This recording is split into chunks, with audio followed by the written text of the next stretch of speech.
Okay, here we have a 2012 Kia Soul. Customer's complaint is shifter does not stay in drive. You have to hold your hand on it. So I'm going to show you exactly what it's doing.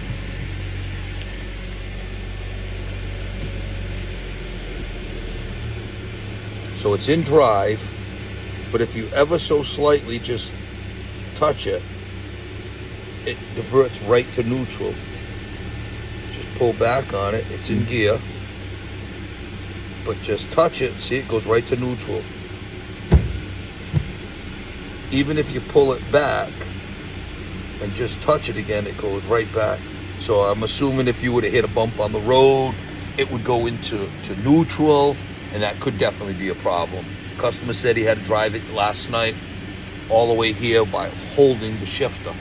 So what I am gonna do is come out and take a look over here at what's in here and see what I need to do to address that issue.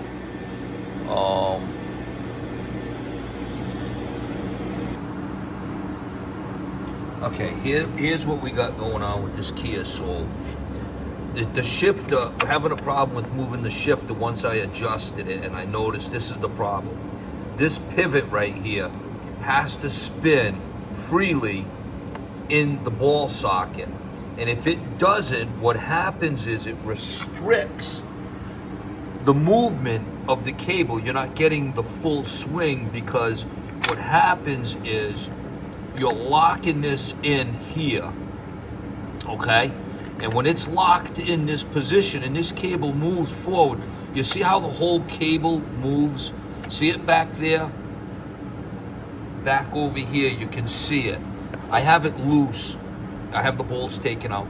But when this shifter moves, you see how it moves the whole cable? The position of the holes move.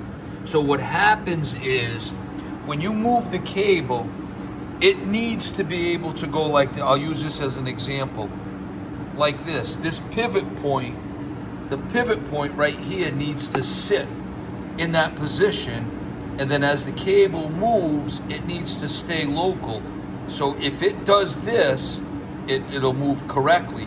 But if it locks solid and you're trying to pull forward and that cable needs to tip a little bit of an angle, it can't do it because right here on this pivot ball, right here, is all frozen in that cable. So I have to get that to move. See how rusty it is? I need to get that to be able to move back and forth and pivot and be loose in there, but tight on the lever, so that when the cable moves, it's able to do this number. And you'll get the full swing, and what's happening is this car's not getting the full swing, and that's the problem. So once I'm done cleaning it up, and hopefully don't break the cable, it should be good.